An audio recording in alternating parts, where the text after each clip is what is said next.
하나님 감사합니다.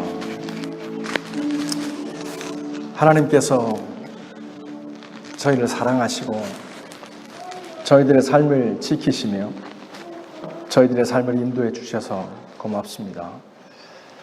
저희가 하나님 원하시는 길에 말씀대로 서지 않을 때조차도 하나님 변함없이 저희들 곁에서 지속적으로 말씀으로 성령으로 저희들을 인도하여 주시고 저희를 돌이킬 수 있도록 저희들을 붙잡아 주심을 감사합니다. 하나님, 이 시간도 저희가 하나님을 더 깊이 알기 원합니다. 하나님의 말씀과 주의 뜻을 분별하여 저희들의 삶에 아버지의 길로 저희가 나가기를 원합니다. 주님, 이 시간 마음이 상한 자 고치시고 육신의 피로와 심령의 피곤함으로 궁핍한 자 하나님의 은혜로 채워주십시오. 포로된 자 자유케 하시고 가난한 자 부욕케 하시며 눈먼 자 보게 하시는 하나님의 은혜의 역사가 임하기를 원합니다. 주의 말씀 전하고 듣습니다. 하나님, 이 시간 친히 말씀하시며 듣고 믿어지고 깨달아질 수 있도록 성령님 역사하여 주옵소서. 주님 말씀하십시오. 저희가 듣겠습니다. 예수님의 이름으로 기도합니다.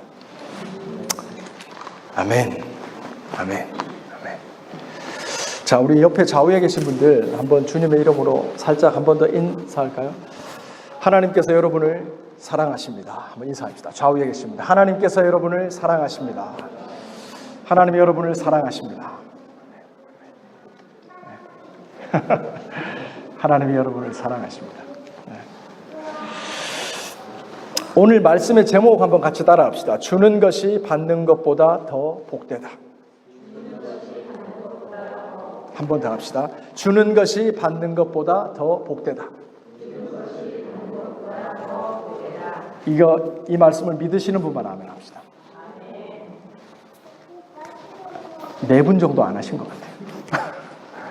오늘 이 말씀에 보면 여러분, 제가 가진 성경은 여러분이 가진 성경과 같을지 모르겠는데 제가 가진 성경은 예수님의 말씀은 빨간색으로 표시가 되어 있어요. 그리고 다른 사람들의 말은 까만 걸로 되어 있어요. 근데 오늘 말씀 주는 것이 받는 것보다 복되다는 제 성경에 빨간 걸로 되어 있어요. 그 말씀이 뭐냐면 예수님께서 하신 말씀이란 거죠. 여러분의 성경은 어떠세요? 빨간색으로 되어 있어요. 사실 이 말씀이 예수님의 말씀인데 복음서에는 기록되어 있지 않아요. 요한복음 21장 25절인가요? 거기 보면 하나님께서 행하신 일들과 말씀들이 너무 많은데 이것을 다 일일이 성경에 적기가 부족해서 못 적은 것들이 있다라는 말씀이 기록되어 있죠. 그런 것처럼 이 예수님이 하신 말씀은 복음서에는 나오지 않는데 사도행전에만 기록되어 있는, 여기만 기록되어 있는 말씀이에요. 주는 것이 받는 것보다 더 복되다라는 거예요.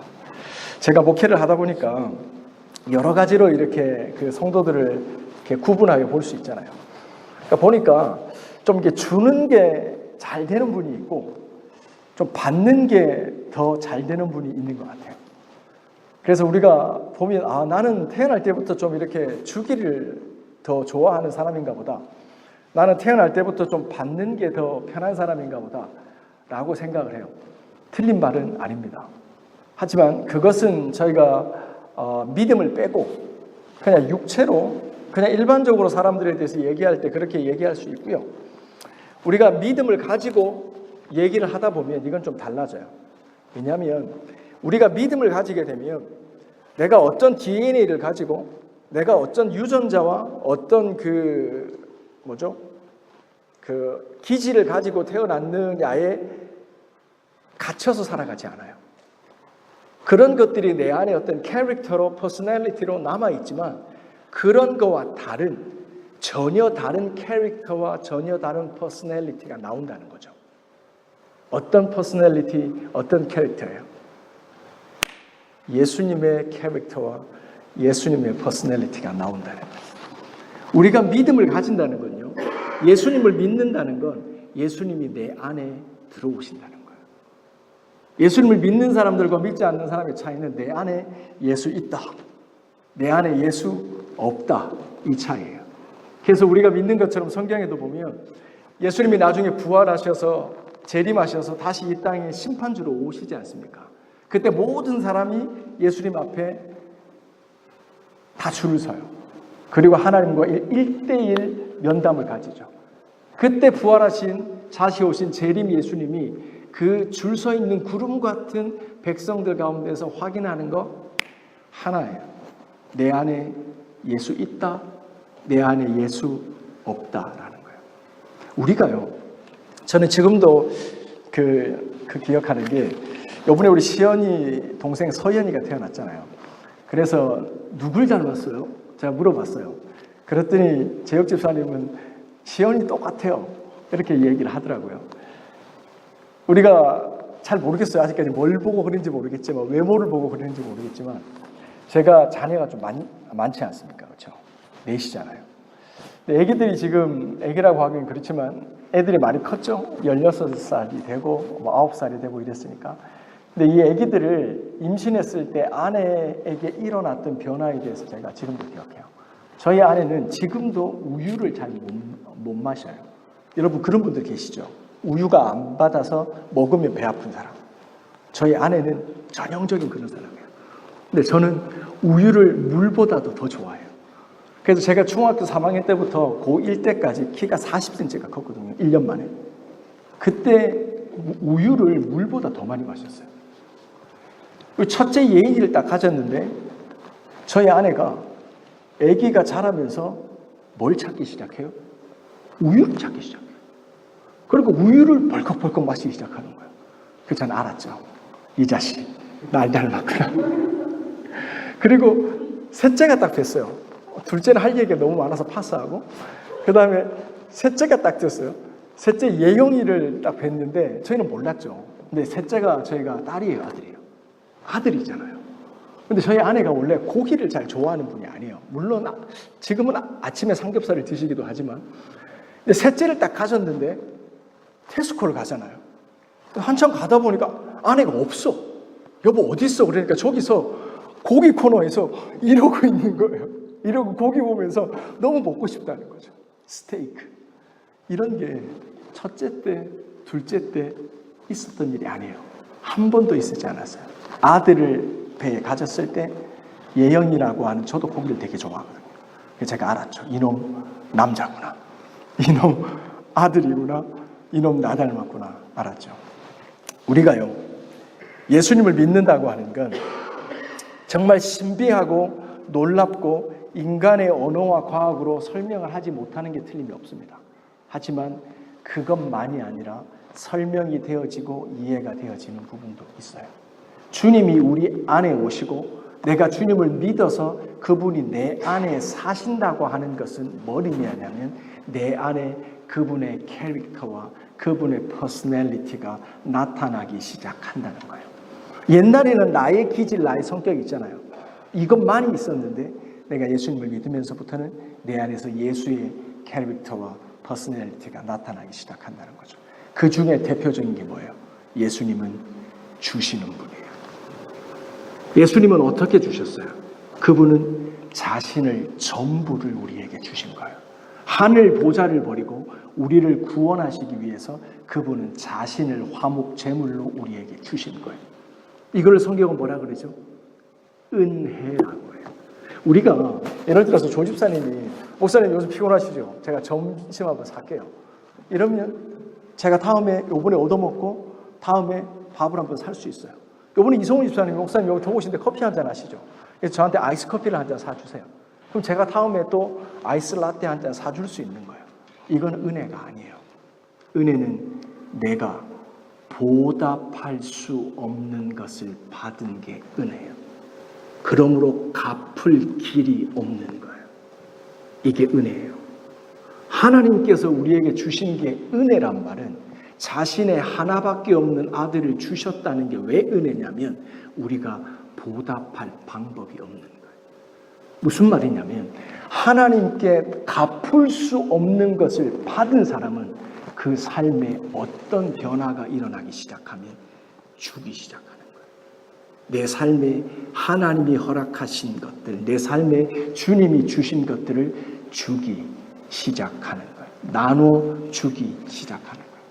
여러분들, 우리가 제가 목회를 하면서 이렇게 예수 믿으면서 삶이 좀 이렇게 많이 바뀌신 분들이 계시잖아요. 그러니까 우리가 사람이 다양한데 예수님을 믿어도 이렇게 착하게 곱게 모범적으로 살아오다가 예수님 믿으면 더 모범적이고 더 착하게 되어지는 분이 있고, 어떤 분은 그냥 막 사는 거죠. 그러다가 예수님을 딱 만나죠. 그럼 이 사람은 어떻게 돼요? 삶이 드라마틱하게 바뀌어요. 그런 분들을 가끔 보게 되거든요. 근데 이 사람들, 이분들을 만나서 얘기를 듣다 보면 이런 얘기를 가끔 해요. 목사님, 저는 처음 교회 와서 너무 부담스러웠어요. 왜 부담스러워요, 집사님? 아니, 사람들이 자꾸 잘해주잖아요. 뭔가를 자꾸 주잖아요. 그게 왜 부담스러워요? 왜냐하면 저는 그동안 세상에서 살아갈 때 제 안에 철저한 법칙이 하나 있었거든요. 원칙이. 그게 뭐냐면 give and take. 주는 만큼 받고 받는 만큼 돌려준다. 이게 원칙이라는 거죠. 그래서 세상에서는 이것만 잘해도 굉장히 훌륭한 사람으로 인정받고 살아왔다는 거죠. 근데 교회로 오니까 이 셀장이, 이 교회 집사님이, 이 권사님이 자꾸 잘해주시네. 그러니까 내가 또 몇 번 따라하다가 나는 더 이상 못할 것 같은데 계속 잘해주시는 거예요. 그래서 어느 날 부담스러워서 이 권사님께, 집사님께 얘기하죠. 집사님, 그러지 마세요. 주지 마세요. 그만 오세요. 그만 사주세요. 라고 얘기를 했더니 이 집사님이 그러시죠. 이 권사님이 그러시죠. 숙현 집사, 그거 나한테 갚으려고 하지 마. 교회 안에서, 믿음 안에서 받는 사랑은 나한테 갖는 게 아니야. 내가 예수님께 보답할 수 없는 은혜를 자기에게 흘려보내는 것뿐이야. 혹시 자기도 나중에 예수님을 알면 이렇게 똑같이 하면 돼. 사람에게 갚는 게 아니야. 하나님께 은혜 받아서 사람에게 나누는 거야. 라고 했던 얘기를 종종 듣게 돼요. 사랑하는 성도 여러분, 주는 것이 받는 것보다 복돼요. 이 말씀이 어떻게 우리에게 전화되어야 되냐면, 우리 안에 예수 있다 되어지면 우리들의 삶이 나눠지기 시작해요. 물질만 나눠지는 게 아니에요. 시간이 나눠지고요. 우리 안에 있는 복이 나눠지게 돼 있는 거예요. 오늘 저는 이 사도행전 20장 말씀을 가지고 여러분에게 세 가지 메시지를 시간이 허락하시면 나누기를 원해요. 지금 제가 첫 번째 메시지를 벌써 나눴는데, 그게 뭐냐면 주는 것이 받는 것보다 복되다는 거예요. 여러분, 우리가 읽었던 이 사도행전 20장 오늘 말씀, 이거는 우리 열방교회가 지금 계속 보고 있는 사도행전의 말씀 가운데 세 번째 바울의 전도 여행을 배경으로 하는 내용이에요. 지난주 말씀을 잠시 보면 바울이 2차 전도 여행 때 세웠던 교회가 어떤 교회죠? 그렇죠. 빌립보 교회죠. 바울은 1차, 2차, 3차에 통해서 전도 여행을 떠났는데 아시아 쪽으로 복음을 전하러 가고 있었는데 성령께서 뭐 하세요? 방해를 하시는 거예요. 못하게 하시는 거죠. 그래서 성령의 인도하심을 따라서 오른편으로 가려다가 성령이 원하시는 대로 왼편으로 따라가 봤더니 거기가 아시아의 어디예요? 유럽이잖아요. 그래서 빌립보라는 지역에서 교회를 세우게 돼요. 거기서 비단 장사 루디아를 만나서 거기서 교회를 세우는 거죠. 그러면서 우리가 아는 것처럼 고린도, 데살로니가, 아테네, 그리고 뭐죠? 베레아, 이쪽을 여행하면서 이 두 번째 전도 여행을 해요. 그 다음에 세 번째 전도 여행이 시작이 돼요. 그러면서 오늘 사도행전 20장이 지나면서부터는 세 번째 전도 여행이 끝이 나고 바울이 이제 예루살렘으로 돌아갑니다. 돌아가려고 하는데 에베소로는 무슨 일인지 못 돌아가고 옆에 밀레도라고 하는 지역에 바울이 이르게 돼요. 거기서 에베소까지 거리가 좀 가깝거든요. 그래서 거기서 에베소에 편지를 보내요. 그래서 에베소 교회 장로님들 와주세요. 자기가 개척한 교회죠. 3차 전도 여행 때 세웠던 교회가 에베소 교회예요. 거기 장로들을 부르는 거예요. 불러서 이제 소위 말하는 밀레도 고별 설교를 해요. 내가 다시는 에베소에 못 돌아갈 것 같은데 내가 할 말이 좀 있다 라고 하면서 에베소 장로들에게 하는 말이 오늘 본문의 내용이에요. 자, 이성훈 집사님 25절 말씀 좀 읽어주시면 감사하겠습니다. 보라, 내가 너희 중에 왕래하며 하나님 나라를 경험하였으나 지금은 너희가 다 내 얼굴을 다시 보지 못할 줄 알아. 아멘. 너희가 다시는 내 얼굴을 보지 못할 줄 아노라. 바울은 지금 예루살렘으로 돌아가요. 에베소에서 떠나서 예루살렘으로 돌아가요. 근데 직감인지 영감인지 모르겠지만 그는 알아요. 내가 다시 에베소로는 못 돌아온다. 그러므로 에베소 장로들하고 만나서 얘기를 좀 해야 되겠다라고 생각하는 거예요. 여기서 질문 하나 드릴게요, 여러분들. 여러분, 우리가 사람이 태어날 때는 순서가 있잖아요. 갈 때는 순서가 없죠. 여러분이 영국에서 계시면서 공동묘지에 가보신 적이 있으신지 모르겠는데 최근에 공동묘지 가본 적 있으세요? 공동묘지 가면 좀 생각하게 만드는 어떤 에리어가 있어요. 좀 공동묘지에는 어울리지 않는 에리어가 있어요. 그게 뭐냐면 애들의 무덤이에요. 한 곳에 애기들의 무덤이 따로 이렇게 돼 있어요. 어른들 무덤하고는 따로 이렇게 돼 있어요. 우리가 올 때는 순서가 있지만 갈 때는 순서가 없어요.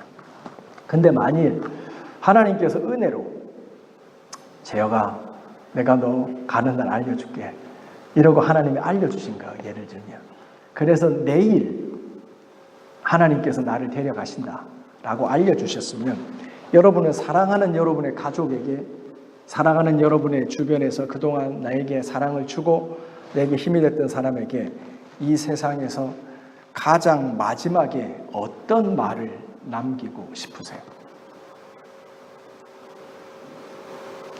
한 번도 생각 안 해보셨어요? 죽는다는 생각 안 해보셨어요? 한 번 죽는 것은 사람에게 정한 겁니다. 순서가 없다는 거죠. 우리가 너무 바빠서 생각 못하는 거죠. 질문입니다. 이 세상에 가장 마지막에 남기고 싶은 말. 저희 아버님이 2016년 11월 11일에 소천하셨습니다. 아시는 것처럼 2016년 8월에 이곳에 저를 방문하러 오셔서 한 3개월 함께 계시다가 가셨죠. 그리고 한 2달 후에 소천하셨죠. 그때가 제가 10월쯤으로 기억하는데 아버님이 9월에 한국 가셔서 10월에 병원에 입원을 하셨어요. 갑자기 몸이 좀 안 좋아지셔서 다치셔서 이렇게 침대에서 이렇게 떨어지셨는데 이게 꼬리뼈가 부러지셨어요. 그렇죠? 노인들, 우리 부모님들의 건강은 진짜 항상 조심해야 돼요.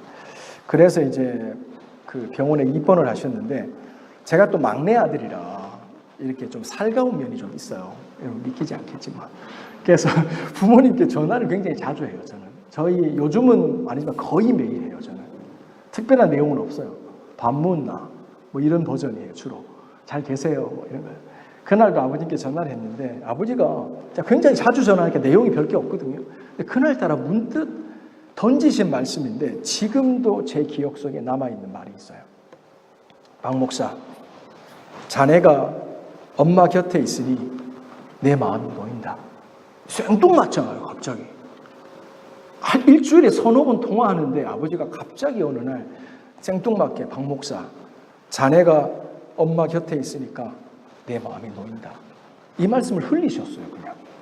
그래서 근데 그 말이 저한테 남았어요. 그리고는 그때가 10월이니까 한 달 후에 아버님이 소천하셨죠.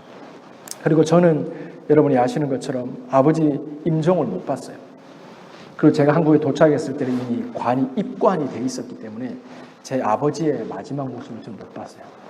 그래서 이 10월 달에 이 말, 박 목사, 자네가 엄마 옆에 있으니 내가 마음이 놓인다. 이게 유언처럼 제 안에 남은 거예요. 근데 아시겠지만 이 아버님의 유언 같은 말씀은, 이 세상에 제게 마지막으로 남긴 말씀은 부도수표가 됐죠. 왜냐하면 전 지금 어머니 곁에 없어요. 그렇죠? 그래서 이게 왜냐하면 교회가 있잖아요. 사역해야 될 장이 여기 있고 또 하나님이 부르신 사명이 여기 있으니까 어머니 곁에서 이제 돌봐드릴 수 없는 거죠. 그게 이제 제 마음속에 늘 이렇게 좀 짐 같은 게 있어요. 그래서 혼자 그런 생각을 가끔 해봐요. 정말 사명도, 교회를 섬기는 것도 그리고 아버님의 유언처럼 어머니 곁에 있어드리는 것도 같이 할 수 있는 방법이 없을까? 없죠. 현재로서는 그런 생각을 하는 거죠. 사랑하는 성도 여러분, 오늘 예배를 통해서 한번 생각해 봅시다. 이 세상에 내가 가장 마지막에 남기고 싶은 말 뭘까라는 거죠. 오늘 본문은 바울이 에베소 교회에 남기는 고별 설교입니다. 그가 다시는 돌아오지 못할 곳 에베소, 그 사랑하던 3년을 눈물과 섬김과 희생으로 섬겼던, 함께했던 그 동역자들과 나누는 마지막 설교입니다. 그 중에 3가지 메시지를 바울은 남깁니다. 그 첫 번째가 주는 것이 받는 것보다 더 복되다. 두 번째 남긴 바울의 말입니다. 우리 김도영 집사님 26절 말씀 읽어주시기 바랍니다. 오늘 여러분에게 증언하거니와 모든 사람의 피에 대하여 내가 깨끗하니. 한 번만 더 읽어주십시오. 그러므로 오늘 여러분에게 증언하거니와 모든 사람의 피에 대하여 내가 깨끗하니. 아멘. 무슨 말이에요 갑자기?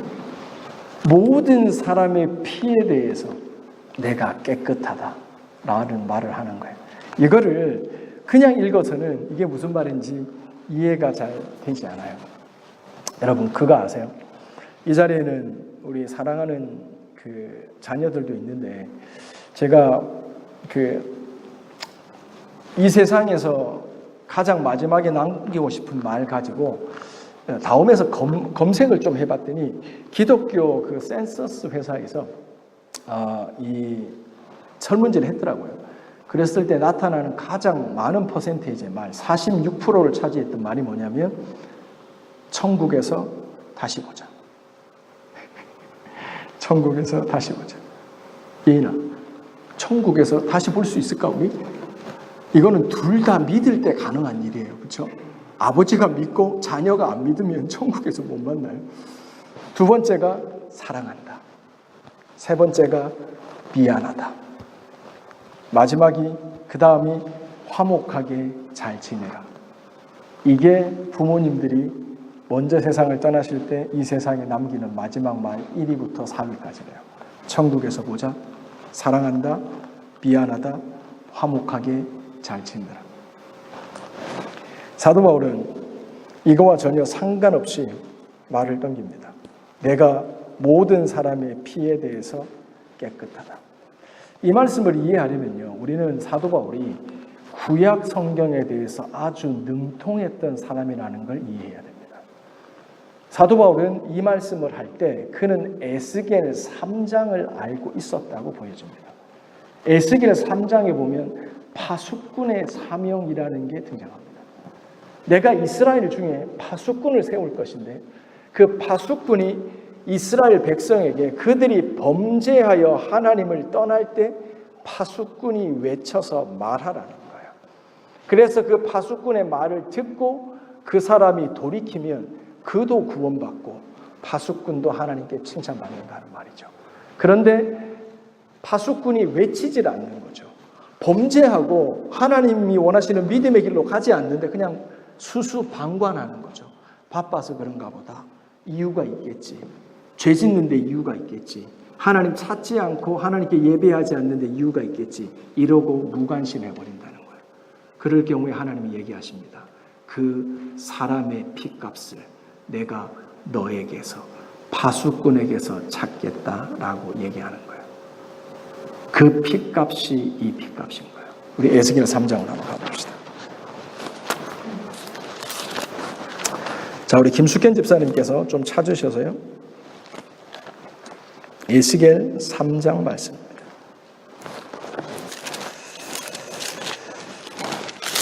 3장 17절부터 16절부터 읽어주십시오.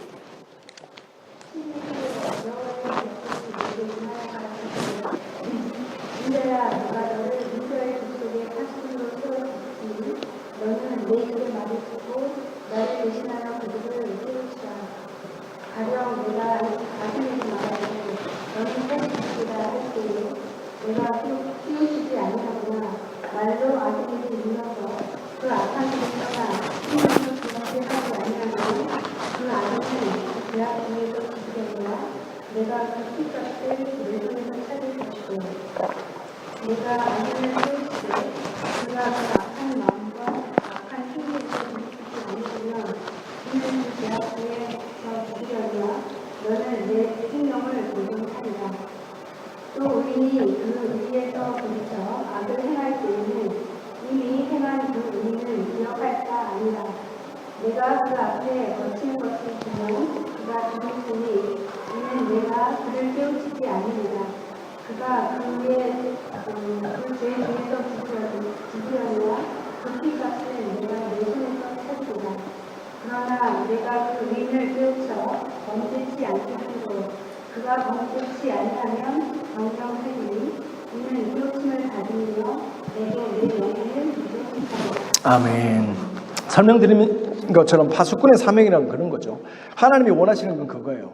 파수꾼이 하나님의 뜻을 선포하고 범죄한 이스라엘을 깨우쳐서 그건 아니잖아, 그 길은 아니잖아라는 걸 계속 가르쳐야 된다는 거예요. 외쳐야 된다는 거예요. 그래서 파수꾼은 외쳐야 돼요. 그리고 이스라엘 백성은 듣고 하나님의 길로 돌이키는 거. 그래서 둘 다 사는 거. 파수꾼도 살고 이스라엘 백성도 사는 걸 하나님이 원하시는 거죠.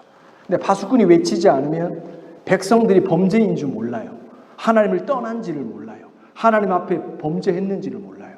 이 사람들이 회개할 수가 없죠. 그래서 이 사람들은 하나님 앞에 심판받는다는 거예요. 심판받으면 죽죠. 그래서 영원한 불로 떨어지죠. 근데 그들만 죽는 것이 아니라 외치지 않은, 전하지 않은 파수꾼에게도 그들의 핏값을 받겠다고 하는 거예요. 사도 바울은 이 에스겔 3장에 이 파수꾼의 사명을 알았기 때문에 그는 에베소에서 3년 동안 밤낮으로 눈물로 가르친 다음에 마지막 설교에서 이 말을 남기는 거예요. 나는 모든 사람의 피에 대해서 깨끗하다. 무슨 말이에요? 내가 나의 달려갈 길, 내가 전할 은혜의 복음을 다 전했다는 거예요. 하나님이 마지막에 심판을 딱 하시는 거예요. 황지에 어디 살았지?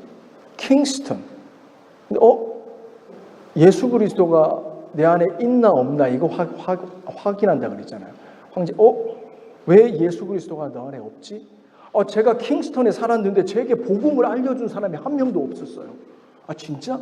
띠띠띠띠 조사해 보는 거예요. 서비튼, 킹스턴, 여기 양나영도 있었고 김정은도 있었고 열방교회도 있었는데 못 들었다고? 띠띠띠띠 전했다는데 황지에 할 말이 없는 거예요. 전했는데 내가 못 들은 거죠. 전했는데 내가 못 들은 거죠. 사랑하는 성도 여러분, 한 번 죽는 것은 사람에게 정해진 거예요. 그 이후에는 심판이 있어요. 히브리서 9장 27절이에요. 누구나 빈하게나 가난하게나 부자에게나 한 번 사람은 태어나요. 그리고 한 번은 반드시 죽어요. 근데 세상 사람들이 믿는 것처럼 죽고 끝나는 게 아니에요. 성경은 얘기해요. 심판이 있다라고 얘기해요. 로마서 6장 23절입니다. 죄의 싹은 사망이에요. 하나님의 선물은 우리 주 예수 그리스도 안에 있는 영생이니라. 죄의 싹은 뭐라고요? 사망이라. 영원한 사망이에요. 영원한 불에 떨어지는 거예요. 죄가 뭐예요? 성경에서 말하는 죄는 하나님과 디스커넥트 된 거예요. 하나님이 원하시는 대로 살아가는 것이 아니라 내가 원하는 대로 나의 만족과 유익, 내 목표만을 위해서 달려가는 인생을 죄인이라고 얘기하는 거예요. 이렇게 살면 하나님의 심판 아래 갈 수밖에 없다는 거예요. 모든 사람이 죄를 범하였음에 하나님의 영광에 이르지 못하더라. 로마서 3장 23절이에요. 우리가 죄의 문제를 해결하지 않으면 하나님의 영광, 하나님의 나라에 들어갈 수가 없다는 거예요. 이게 복음 중에 복음이에요. 여러분, 이 사실을 믿으세요? 부모가 목사, 부모가 장로라고 자녀가 구원받는 게 아니에요. 부모는 깨우쳐야 돼요. 자녀들에게 말씀으로 깨우쳐야 돼요. 사람이 태어나고 죽을 수밖에 없다. 언제 부를지 모른다. 하지만 죄를 안고 죽으면 안 된다. 왜냐하면 죽고 끝나는 게 아니다. 인생은 영원한 후반전이 남아있다는 걸 가르쳐야 돼요. 그래서 우리 안에 뭐가 필요해요? 예수 그리스도가 필요한 거예요. 성경에 보면요, 성경에 보면 우리에게 뭐라고 그러죠? 너희는 죄인이라고 얘기를 하잖아요. 또 다른 데를 보면 우리에 대해서 뭐라고 얘기해요? 우리를 의인이라고 얘기하잖아요. 이게 너무 다르잖아요. 이걸 어떻게 자녀들에게 가르치실래요? 예진아, 예인아, 다른 예진아, 너희는 죄인이야. 이렇게 가르치면서 또 애들에게 너희는 의인이야. 이걸 어떻게 가르치실래요? 하람아, 잘 들어. 성경은 우리에게 얘기해.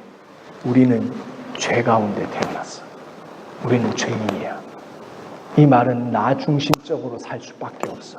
내게 가장 중요해. 내 가족이 가장 중요해. 내 꿈과 내 인생이 가장 중요해. 이렇게 세상 사람들은 살아가는 거야. 죄인의 특징은 자기중심적이에요. 이것에서 모든 문제가 일어나요. 근데 이 중심이 누구 중심으로 바뀌어야 돼요? 하나님 중심으로 바뀌어야 돼요. 그 죄인을 까만색 옷을 입은 우리를 죄인이라고 생각하면 이 죄인이 어떻게 의인이 돼요? 탈색을 하면 될까요?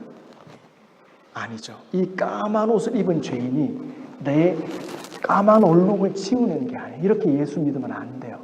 어떻게 해요? 하얀 옷, 예수 그리스도를 옷 입는 거예요. 그래서 성경은 구원받은 것을 그리스도로 옷 입는다라고 얘기하는 거예요. 무슨 말이에요? 까보면, 열어보면 다 똑같은 거예요. 죄인인 거예요. 근데 한 가지 차이는 예수 그리스도로 옷 입는다는 차이밖에 없는 거예요. 이게 구원이에요. 그래서 나의 부족함, 나의 인격, 나의 무능, 나의 가난 때문에 고민할 필요가 없어요. 그것은 우리의 고민이 아니에요. 더 이상. 너무나 잘하시는 완벽한 하나님이 내 삶의 베스트를 주시는 거예요. 나의 남편, 나의 아내, 나의 가정, 나의 경제, 직업 모든 걸 하나님이 걸맞게 주신 거예요. 근데 우리는 어떻게 해요?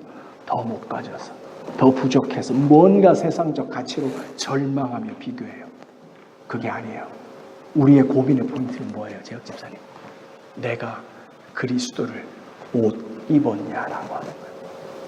우리가 그리스도로 옷 입는 게 구원이에요.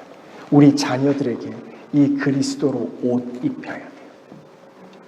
이게 가르치고 해야 될 우리의 파수꾼의 사명이란 말이죠. 바울은 얘기해요. 내가 모든 사람의 피에 대해서 깨끗하다.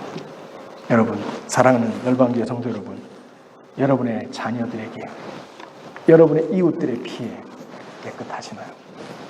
저는 그런 생각을 가끔 해봐요. 사도 바울도 보셨지만 사도 바울이 에베소에 평생을 머물지 않죠? 3년을 머물죠. 사도 바울이 빌립보에 평생을 머물지 않죠? 1년 6개월을 머물러요. 어느 곳은 일주일을 머물러요. 언제가 머무를 때고 언제가 떠날 때일까? 우리 인생에 있어서.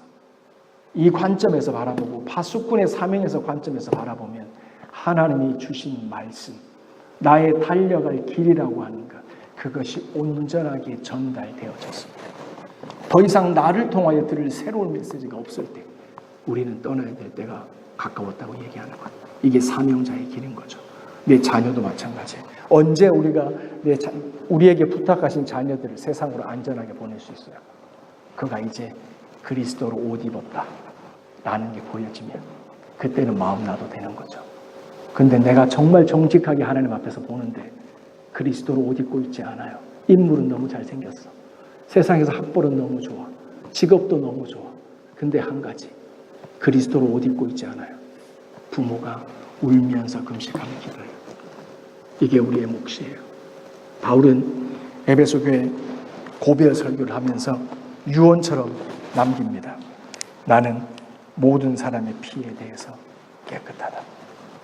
세 번째 바울이 남긴 말씀만 보고 저희가 기도하는 시간 갖습니다. 자, 우리 최재혁 집사님께서 32절 말씀 읽어주시기 바랍니다. 지금 내가 너희를 주와 그 은혜의 말씀께 부탁하노니 그 말씀이 너희를 능히 든든히 세사 거룩해 하심을 믿은 모든 자 가운데 기업이 있게 하시리라. 아멘. 그 위에 말씀만 읽어주세요. 제가 한 가지를 빠뜨렸네요. 31절 말씀. 그러므로 너희가 일깨어 내가 3년이나 밤낮 쉬지 않고 눈물로 각 사람을 후지게 했던 것을 기억하라. 아멘. 여기 보면요. 그러므로 너희가 일깨어 내가 3년이나 에베소에 3년을 있었단 말이에요. 밤낮 쉬지 않고 각 사람을 훈계하였던 것을 기억하라. 제가 뭘 빠뜨리고 읽었죠? 이영 집사님 뭘 빠뜨렸죠? 훈계했죠. 우리는 훈계 너무 잘해요. 저부터도 보면 훈계를 너무 잘해요. 근데 뭘로 우리가 훈계를 해야 되냐면요. 눈물로 훈계를 해요. 제가 말했죠. 파수꾼의 사명이 우리 가운데 있어요. 복음을 전해야 돼요. 분명히 성경에서 말하는 하나님께로 나가는 믿음의 길을 가르쳐야 돼요. 근데 이런 경우가 있을 수 있는가요? 예를 들면 성우 집사님이 저하고 관계가 되게 좋아요. 그렇죠? 관계 나쁠 게 없어요. 좋아요. 그러면 목사님 이런 부분에 있어서 목사님 좀 한번 생각해 보시면 좋겠네요. 라고 얘기를 하시잖아요. 그럼 제가 어떻게 해요? 아 그래요 집사님? 알겠어요. 제가 기도해 볼게요. 라고 생각해 보고 기도해 본단 말이에요. 근데 성우 집사님 저하고 관계가 좋지 않은 거죠. 집사님 좀 우리 교회 헌신하고 일이 있어야 될 것 같은데 제가 지금 시간이 없어서 집사님 그 테크놀로지가 필요한데 좀 교회를 도와주시면 좋을 것 같은데 제가 여러 가지 이유로 안 될 것 같아서 이렇게 자꾸 발을 빼시는 거죠. 예를 들면 그러면은 우리 관계가 조금 부탁을 했는데 자꾸 거절받으면 어떻게 되죠? 좀 마음이 상하잖아요. 나쁜 관계가 되어져요. 좋지 않은 관계가 되죠. 그러면 나중에 성우 집사님이 와서 목사님 이거 한번 어떻게 해보시죠. 그럼 제 안에서 어떤 생각이 들까요? 무슨 해보기는 뭐하지? 이런 마음이 들 수 있잖아요.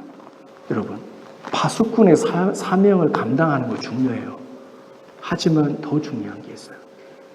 우리 안에 눈물이 있어야 돼요. 우리 안에 사랑이 있어야 돼요. 사랑으로 전해야 되는 거예요. 눈물로 전해야 되는 거예요. 그냥 훈계만 한다고 되는 게 아니더라 이 말이에요. 제가 우리 자녀들 4명 키우면서 아내하고 실수를 참 많이 했어요. 우리 젊은 집사님들이 요즘 애기 키운다고 너무 고생이 많은데 훈계 필요해요. 훈육이 필요해요. 시연이 몇 때려야 돼요. 못 때리죠. 좀 크면 때릴 때가 필요해요. 성경에도 보면 그 뭐라 그러죠?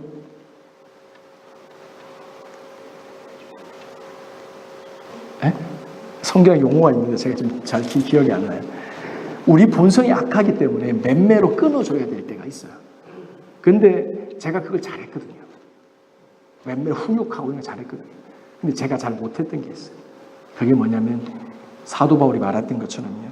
눈물로 각 사람을 훈계한 거예요. 이 눈물이 뭐예요? 사랑이에요. 이 눈물이 기도예요. 저를 위해서 여러분 기도해 주셔야 돼요. 목사님 기도하고 있는데 그거 말고 눈물로 기도해 달라는 거예요. 우리가 지체들을 위해서 서로 기도해야 돼요. 목사님 저 아침마다 수미 집사님 위해서 기도하는데 그거 말고 눈물로 기도하라는 거예요. 하나님의 심장으로 하나님의 관점으로 하나님의 마음을 가지고 기도하라는 거예요. 형식적 기계적 기도가 아닌 거예요.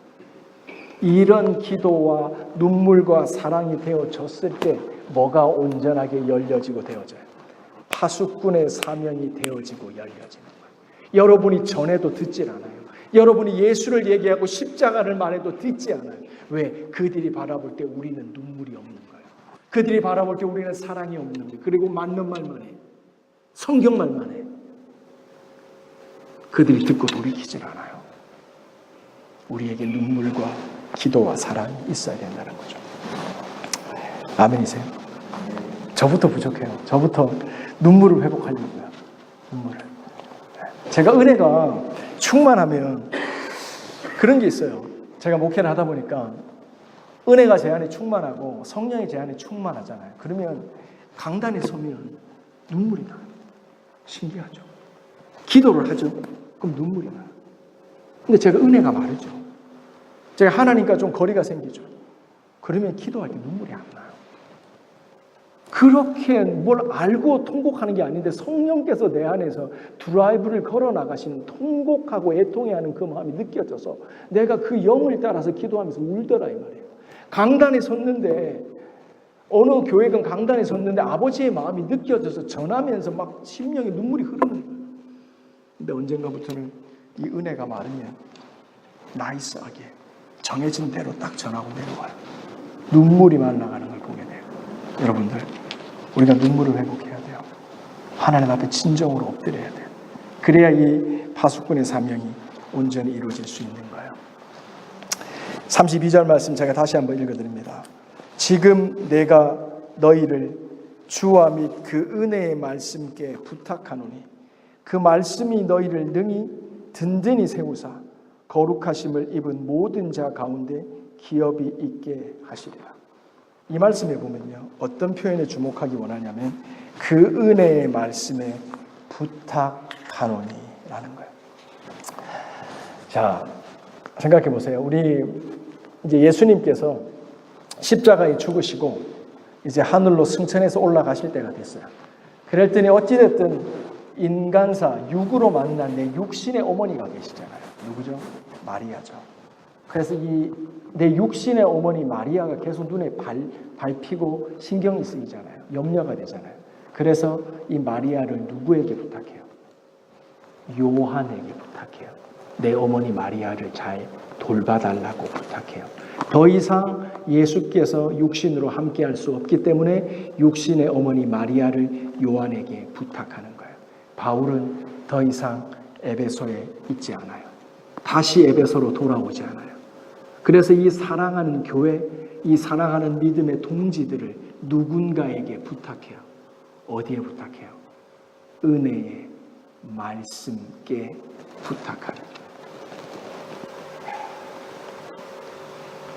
여기서요, 부탁한다는 헬라어가 무슨 뜻이냐면 곁에 있어 주다 이 뜻이에요. 바울은 다시 만나지 못할 사람, 내가 이제 곁에서 하나하나 챙겨주지 못할 그 사랑하는 교회, 사랑하는 사람들을 떠나면서 이 사람들을 누구에게 부탁해요? 은혜의 말씀께 부탁하고 떠나요. 그리고 그 말씀이 너희를 어떻게 할 거라고 기록해요? 그 말씀이 너희를 능히 든든히 세우사. 이것이 건물을 짓다 이런 뜻이에요. 이제 너희들의 믿음과 삶을 든든하게 건축해 갈 것이라 이 말이에요. 그리고 거룩하심을 입은 모든 자 가운데서 기업이 있게 할 것이다.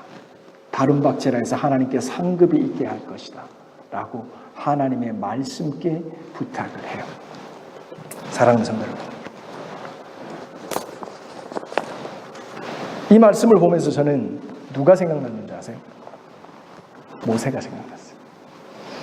모세가 이제 모압 평지에서 그 가나안 땅에 자기는 못 들어가잖아요. 눈앞에 모압 평지가 쫙 보이는 거예요. 근데 이제 자기의 제자 여호수아와 넥스트 제너레이션 다 들어가요. 이제 자기만 남은 거예요. 올드 제너레이션이. 하나님, 우리 성경 읽기 했잖아요. 하나님, 딱 분위기 좋을 때 저 진짜 못 들어가요? 한 번만 들어가게 해주시면 안 돼요? 모세가 살짝 물어봐요.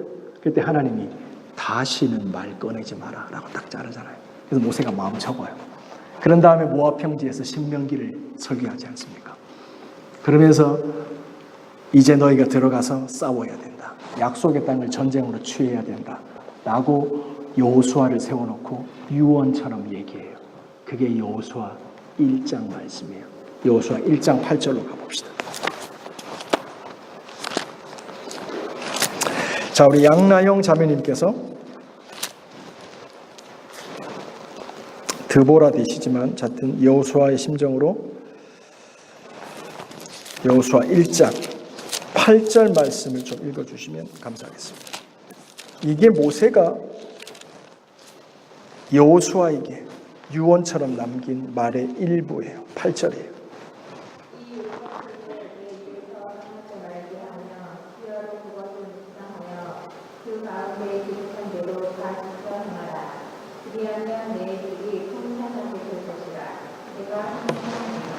그 율법책을 내 입에서 떠나지 말게 하며 그것을 주야로 묵상하여. 모세가 지금 여호수아에게 뭐 하는 거예요? 여호수아를 하나님의 은혜의 말씀에 부탁하고 있는 거예요.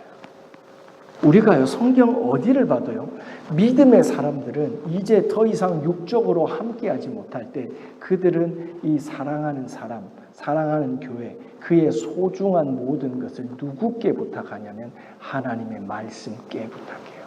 그래서 그 말씀이 곁에서 주야로 함께하고 주야로 묵상하면서 그 말씀으로 의해서 세워져 가기를 부탁하는 거예요. 이게 성경에서 바울이 사도행전 20장에서 전하는 세 번째 유언의 말씀이래요. 사랑하는 성도 여러분, 요즘 우리 방학이잖아요. 그렇죠? 셀모이 많아져. 그렇죠? 그래서 우리 안에 혹시 주야로 말씀을 쭉 읽다가 한 달 반 동안 이렇게 쉬고 계신 분들 있죠? 저부터 시작해서. 근데 그게 아닌 것 같아요. 아까 말씀드린 파수꾼의 사명 에스겔 3장 있죠? 그 말씀에 보면 3장 1절이 어떻게 시작되는지 아세요? 하나님의 환상을 보여줘요. 에스겔에게 두루마리를 가져와요. 성경책을 가져와요. 그러면서 이것을 에스겔에게 줘요. 그러면서 뭐라고 말씀하는 줄 알아요? 성화 집사님. 에스겔아, 이것을 받아 먹어라 라고 얘기해요. 그러면서 하나님께서 에스겔에게 이 말씀을 먹여 주세요. 그래서 그림은 나오지 않지만 에스겔이 하나님이 주신 두루마리를 먹어요. 씹어 먹어요.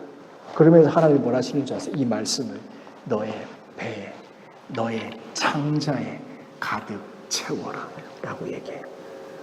근데 더 웃기는 게 뭔지 아세요? 그런데 그 말씀이 꿀송이와 같이 맛있더라 이렇게 돼요. 봐봐요. 이렇게.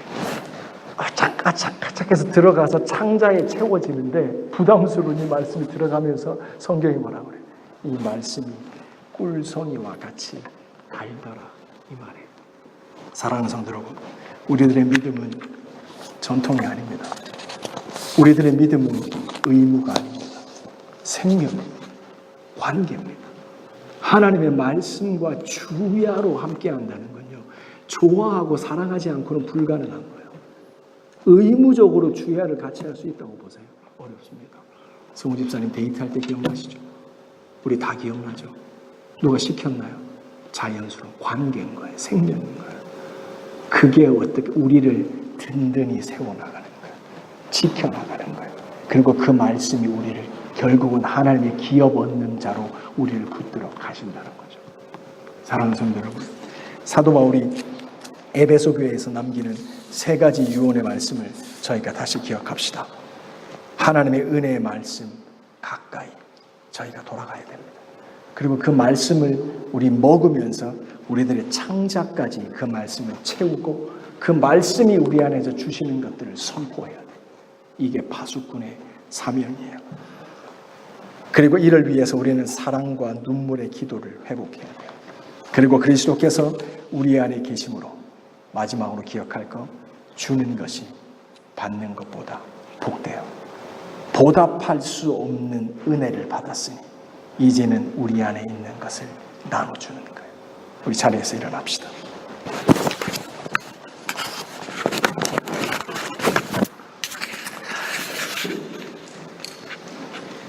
오늘 좀 날씨가 덥죠? 집중하기 쉽지 않으셨을 텐데 하나님의 말씀 잘 들으셨어요. 이제 우리가 들은 하나님의 말씀 앞에 믿음으로 기도하며 반응해야 돼요. 하나님의 말씀은요, 듣고 잊어버리는 게 아니에요. 근데 성경에는 그런 사람이 너무 많다고 기록되어 있어요. 하나님의 말씀을 들었는데 기억하지 못해요. 기억해야 돼요. 그리스도로 옷 입지 않고는 우리가 하나님 나라에 들어갈 수가 없어요. 교회 다닌다고 구원받는 게 아니에요. 부모가 모태신앙이라고, 부모가 교회 장로 목사라고 구원받는 게 아니에요. 내가 인격적으로 그리스도의 옷을 입어야 돼요. 보답할 수 없는 은혜를 내가 체험하고 간직해야 돼요. 사랑하는 성도 여러분, 하나님의 말씀으로 우리를 채웁시다. 세상의 것들로 채워진 배가 아니라 하나님의 진리와 은혜의 말씀으로 우리를 채워달라고 기도합시다. 우리 안에 가득 차 있는 주인 되지 못할 것들이 주인 행세하고 있는 것, 그거 다 내려놓읍시다. 우리 기도합시다. 하나님 찾으며 나갑시다. 하나님 감사합니다.